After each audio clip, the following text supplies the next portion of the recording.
Yeah.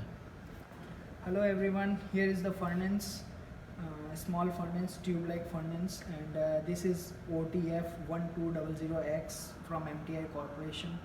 This is a pretty old design of a furnace, and so if we open it here, we are supposed to put our sample in the center of this glass tube. So it's like a glass, quartz glass, and from the sides we are supposed to put the samples right in the center of the furnace, so that because the temperature sensor is right in the center, so we want the exact temperature to be heat treated. So just put the sample right at the center of the tube, and then put this insulators from both the sides. As you can see, these insulators, Tell diameter also. if you see, these are the insulators. So just place the insulators from sides.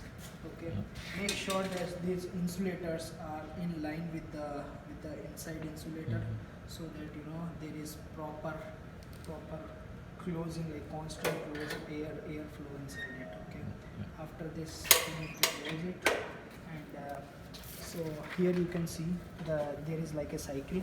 So our cycle is like we need to go to 1100 degrees Celsius and stay there for 2 hours, and then air cool it.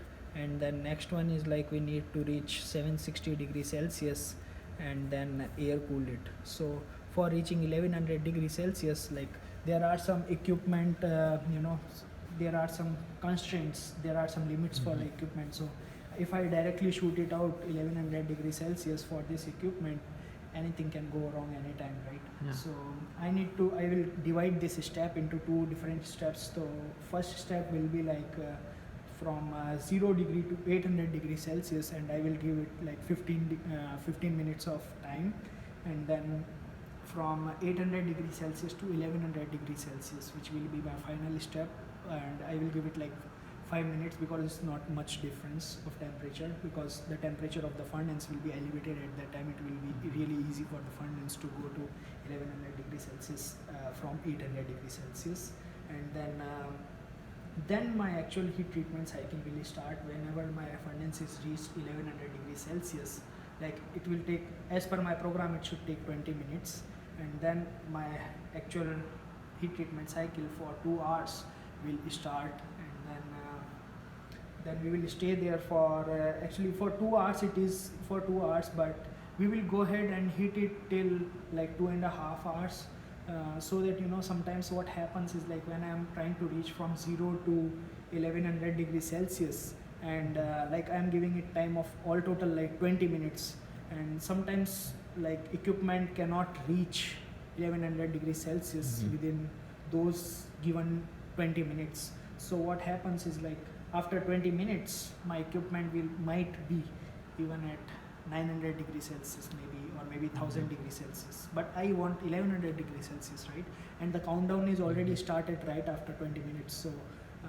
So what will happen is like ultimately it's going to affect your heat treatment cycle. We don't want that. Okay, so just to be on the safer side, what we are doing is like we need to heat treat it for 2 hours, and then we will program it for 2.5 hours. And then what we are actually going to do is we'll start a timer inside our phone, like a separate timer besides the timer of the equipment. And then whenever it's reached 1100 degrees Celsius, we will start our timer for 2 hours, and right after 2 hours we will switch off the equipment and air cool our sample. Okay, so just to be on the safer side, actually we need 2 hours. We will program it for 2.5 hours. Okay, so see here. So this is the programming interface of the equipment, and right now the last cycle is ended, so it's showing end. So program, so it's showing C1. Okay, if so by clicking on this one, what is happening is like a small dot is floating value, right? So if I leave it for a second, and so just to explain you guys, if I am leaving it for few seconds, this pop-up will go, okay, to the main C. Now it's back. Okay, so I don't want that to happen, and I just want to click. So that's why I'm just I will keep on clicking this one, and it won't affect anything. It's just nothing. Okay, it's just nothing. It's just dots. Okay, so first is like 0. So right now you will start our cycle from 0, and then next will be like T1. So first time, first time I told that I will be giving like 15 minutes. All of these times will be in minutes. Okay, so I will give it like in 15 minutes. Okay, and then go to C2. C2 means temperature. Temperature. Okay, so go to 500 degrees Celsius. No, we want to go to 800 degrees Celsius. You are right. So I will take my cursor there, and then I will do 800 degrees Celsius. This point is more or less like a cursor. Okay, so whatever digit I want to change, I will leave that point there, and then it will be good to go. And after this 800 degrees Celsius, I will give it like 5 more minutes, and then it will reach to, I want 1100 degrees Celsius, right? So 1100 degrees Celsius. Okay, and after this I want to stay there for 2 hours. So 2 hours in minutes will be like 120, but I am adding like 30 more minutes so that I am on the safer side. So I will go ahead and hit like 150 minutes. Okay, so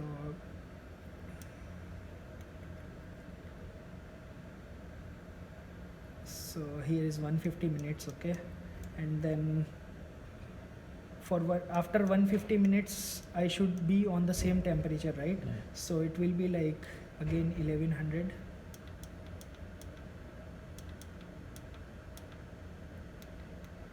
So after 120 minutes 150 minutes, be on 1100 degrees Celsius. Okay, this is what I'm telling the program. Okay, after this -1 to 1, this is the stop program actually. So I think the programming is done and we will be good to go. And so this is how we use this equipment, OTF1200X, and from MTI Corporation. And this is like a closed type furnace. And right now we are not constraining it with argon gas, but we have like all of these pressure equipments. We can place it like on both the ends and then supply argon gas inside this, or maybe some whatever the gas, if your sample is reactive at high temperature, so that you don't get oxides. Yeah, this is pretty much it. Thank you very much. Yeah.